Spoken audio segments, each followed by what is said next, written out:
एक स्त्री थी जिसे 20 साल तक संतान नहीं हुई। फिर कर्म संजोग से 20 वर्ष के बाद उसे पुत्र संतान की प्राप्ति हुई, किंतु दुर्भाग्यवश 20 दिन में ही वह संतान मृत्यु को प्राप्त हो गई। वह स्त्री हद से ज़्यादा रोई और उस मृत बच्चे का शव लेकर एक सिद्ध महात्मा जी के पास पहुंच गई। वह महात्मा जी से रो रो कर कहने लगी, मुझे मेरा बच्चा एक बार जीवित करके दीजिए। मात्र एक बार मैं उसके मुख से माँ शब्द सुनना चाहती हूँ। स्त्री की बहुत जिद करने पर महात्मा जी ने 2 मिनट के लिए उस बच्चे की आत्मा को वापस बुलाया। तब उस स्त्री ने उस आत्मा से कहा, तुम मुझे क्यों छोड़कर चले गए मेरे बच्चे?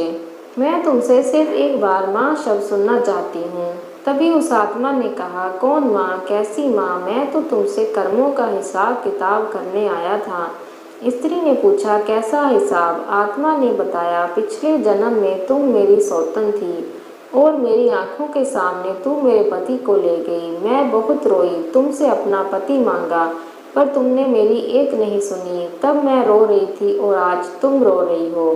बस मेरा तुम्हारे साथ जो कर्मों का हिसाब था वह मैंने पूरा किया और मर गया। इतना कहकर वह आत्मा वापस चली गई।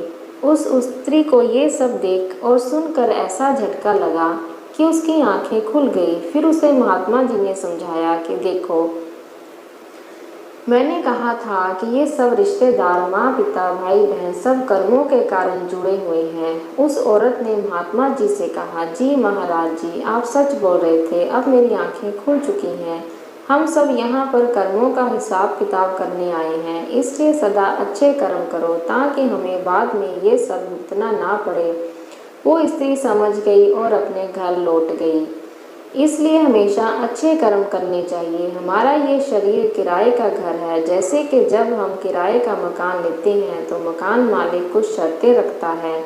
मकान का किराया समय पर देना, मकान में गंदगी नहीं फैलाना, उसे साफ सुथरा रखना, मकान मालिक का कहना मानना और मकान मालिक जब चाहे मकान को खाली करवा सकता है।